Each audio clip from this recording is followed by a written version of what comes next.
안녕하세요. 성도 여러분 반갑습니다. 김간우 목사입니다. 오늘 큐티 함께 하도록 하겠습니다. 오늘은 어떤 두 명이 특별한 사건을 얘기해요. 1절 마침 두어 사람이 와서 빌라도가 어떤 갈릴리 사람들의 피를 그들의 제물에 섞은 일로 예수께 아뢰니 이렇게 했어요. 빌라도 총독이 유대인들이었던 갈릴리 사람들의 피를 내고 그들의 제물, 이방인의 제물과 섞었다는 거예요. 예루살렘 사람들이 보기에는 신앙적인 오류면서 로마의 폭정이 일어난 사건이 몇 있었습니다. 1세기 때 유대인의 학살이 몇 가지 있었는데 예루살렘 수로를 설치하면서 많은 유대인들이 사용되었는데 그때 이제 포로로 잡혀온 유대인들이 살육당한 것. 두 번째는 헤롯 아켈레오가 3,000명의 유대인들을 한꺼번에 살육한 것. 세 번째는 알렉산더 아네우스가 6,000명의 유대인들을 학살한 일이 있어요. 그냥 10,000명 이상이 막 학살했습니다. 그런 과정에서 빌라도가 피를 묻혔다. 그리고 이방인들의 제물에 함께 섞어버렸다. 이걸 예수님께 잃은 것이죠. 제기합니다. 이런저런 이유로 신앙의 공동체 가운데 이런 일들이 일어나면 되겠느냐 이렇게 말하는 거예요. 또 4절에 보니까 실로암의 망대에 무너져 치어 죽은 18명 사람이 예루살렘에 거한 다른 모든 사람보다 죄가 더 있는 줄 아느냐 했습니다. 건축물로 인해서 건축물 붕괴로 인해서 그 주변에 사고로 사람들이 죽은 거예요. 그들의 죄가 더해서 그런 것이냐 이렇게 이제 예수님께서 마음을 하시고 물어보는 것입니다. 사람들에게 이런 마음이 있었던 것 같아요. 그들이 그렇게 죽은 것은 징계다. 죄의 원인이다. 그들이 거룩하지 못해서 그런 것이다. 이렇게 생각했습니다. 우리가 남의 삶을 보고 죄를 판단해서는 안 됩니다. 이 지역에서 저 지역을 보고 그 형태를 보고 죄를 판단해서는 안 돼요. 우리의 생과 사를 보고 또 죄를 판단해서는 안 됩니다.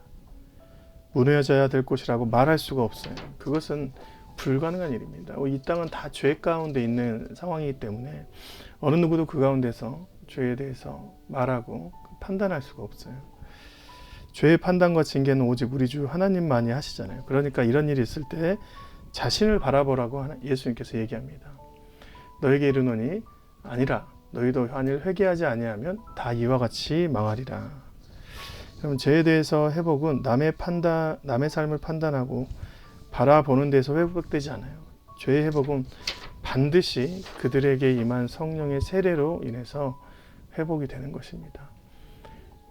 예수 그리스도의 보혈을 의지하는 자들에게 죄의 회복이 있습니다. 그래서 회개를 통한 성령의 임재가 필요한데 우리는 다른 사람들의 삶에 더 관심이 많아요.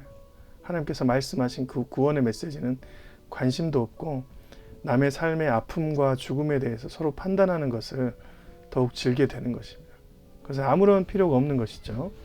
자신의 회개가 없고 남의 삶을 판단과 관심 갖는 자들은 아무런 열매가 없는 삶이라고 하면서 예수께서 무화과나무 비유를 합니다. 비유로 말씀하실 때 한 사람이 포도원에 무화과나무를 심은 것이 있더니 와서 그 열매를 구하여서는 얻지 못한지라 포도원지기에게 이르되 내가 3년이 와서 이 무화과나무에서 열매를 구하되 얻지 못하니 찍어버리라 어찌 땅만 버리겠느냐. 포도원지 이렇게 나와 있어요. 땅만 버리겠느냐 이렇게 나와 있죠. 농부는 이제 추수하는 사람이잖아요. 그래서 열매에 관심이 많아요. 열매 맺는 나무에 관심이 많아요. 그래서 땅보다는 나무에 관심이 그런데 농부가 그 나무가 헛나무, 비어있는 나무, 병든 나무를 알게 되면 그 다음에는 땅을 관심 갖게 됩니다. 아무리 땅에 거름을 주어도 되지 않는 것이죠. 그래서 과한 거름이 땅에 좋지 않다는 것을 아니까 열매 나무와 땅 중에 선택하는데 헛된 나무는 빨리 잘라서 찍어버려야 된다. 아픈 나무에 잘못된 영양분과 처방을 하면 그 땅조차도 다 망가져 버리기 때문입니다. 그러면서 징계의 말씀을 하시는 것이죠. 대답하여 이르되 주인이여 금년에도 그대로 두소서 내가 두루 파고 거름을 줄이니 이후에 만일 열매가 열면 좋거니와 그렇지 않으면 찍어버리소서 하였다 하시니라. 불에 던져 태워버립니다. 이 삶이 우리의 삶이 되지 않기를 바랍니다. 예수님께서 이 비유를 한 것은 그 안에 회개의 열매가 들어가지 않으면 인생이 풍성해 보여도 열매 맺지 못한 인생이 되는 거예요. 남의 삶에는 관심 갖고 판단하는 사람들은 아무런 소용없는 비어져서 열매 맺지 못하는 무화과 나무라고 얘기합니다. 그런데 통회하고 철저히 회개하는 삶, 그 가운데서 하나님께서 허락하신 권능과 주님의 일들을 감당하는 사람들은 거기에서 진짜 주님이 주신 일들을 경험하죠. 그렇지 않고서는 우린 도끼가 뿌리에 놓인 것처럼 불안하게 징계를 기다리며 살아가는 불충한 종으로만 살아갈 것입니다.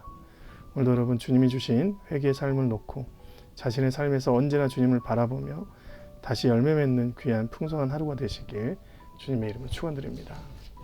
고맙습니다.